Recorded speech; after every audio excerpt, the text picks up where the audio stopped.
सी का पहला वीडियो है जिसमें हम सी को स्टार्ट करने वाले हैं। सी लैंग्वेज, प्रोग्रामिंग लैंग्वेज। तो बेसिक देखेंगे सी होता क्या है। सी एक प्रोग्रामिंग लैंग्वेज है, ठीक है। इसके लिए हमें क्या क्या नीड पड़ेगी, हमें एक पीसी की नीड पड़ेगी जिसमें कुछ एप्लीकेशन होंगे जैसे कि वी एस कोड होता है code editor, MinGW compiler, compiler translator होता है एक तरह से, इन्वायरमेंट वेरिएबल सेट करना पड़ता है, फोल्डर और फाइल दोनों में डिफरेंट देखना पड़ेगा हमें पहले, इसको भी बेसिक अंडरस्टैंडिंग होनी ही चाहिए, ठीक है। देखिए विजुअल कोड का लोगो कुछ इस तरह से होगा, ठीक है। आप इसको क्रोम से जाकर डाउनलोड कर सकते हैं अपने विंडो के लिए, मैक के लिए, या फिर लिनक्स जिस भी अभी आप यूज कर रहे हैं।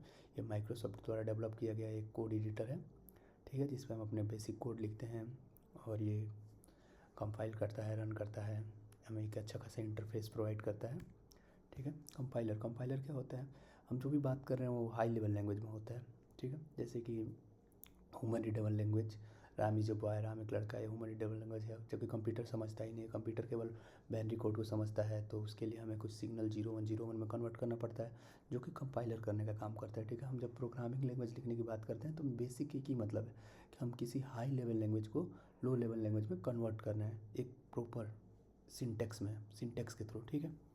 बस यही काम करता है हमारा लैंग्वेज। फोल्डर और फाइल, फोल्डर फाइल वो समझिए क्या होता है।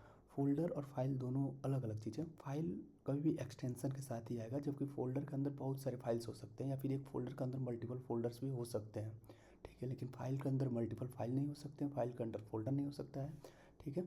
फिर से समझिए, फोल्डर एक अलग चीज़ है, फाइल एक अलग चीज़ है। फोल्डर को एक ऐसे समझिए कि एक पूरी नोटबुक है, ठीक है, और फाइल है वो केवल सिंगल पेज है, ठीक है। तो जैसे कि कोई भी फाइल होता है उसके आगे एक एक्सटेंशन लगा होता है, जैसे कि हमारा अगर कोई टेक्स्ट फाइल है, ठीक है। जैसे मान लीजिए मैंने किसी चीज़ को टेक्स्ट में लिखा तो .txt मतलब हम उसमें टेक्स्ट लिखेंगे, .jpg, ठीक है, GPG मतलब ये कि जो पिक्चर की फॉर्मेट होती है ना फोटो उसकी, .c मतलब .c लैंग्वेज की यहाँ पे कंपाइलर, ठीक है। तो इससे फाइल की बेसिक अंडरस्टैंडिंग होती है कि इसके फाइल के अंदर पड़ी हुई चीज़ें किस तरह का डेटा है, ठीक है। ये फाइल्स की काम होती हैं एक्सटेंशन को यूज करते हुए। फोल्डर, फोल्डर में बहुत सारी फाइल आ जाएंगी, एक फोल्डर मल्टीपल फाइल को भी कनेक्ट कर सकता है, लेकिन फाइल कभी फोल्डर को कलेक्ट नहीं करता है। अब हमें इसको कैसे डाउनलोड करना है, ठीक है। इसके लिए हम नेक्स्ट वीडियो में अपना पहला प्रोग्राम देखेंगे। आपको क्या करना है, विजुअल कोड को इंस्टॉल करना है, और मैं आपके लिए कुछ शॉर्ट कोड भी बता देता हूँ अगर विजुअल कोड आप इंस्टॉल करना नहीं चाहते हैं तो आपके पास शॉर्ट कोड भी मिल जाएगा। आप ऐसे अपने ब्राउज़र पे जाएंगे और सी कंपाइलर सर्च कर दीजिए, ये कंपाइलर है। यहाँ पे आप अपना सिंपल प्रोग्राम लिखना स्टार्ट कर सकते हैं बिल्कुल उसी की तरह, लेकिन ये परमानेंट नहीं होता है, टेम्प्रोरी होता है, क्योंकि इसमें डाटा सेव नहीं होगा, फिर इसका कोई मतलब नहीं होता है, ठीक है ना।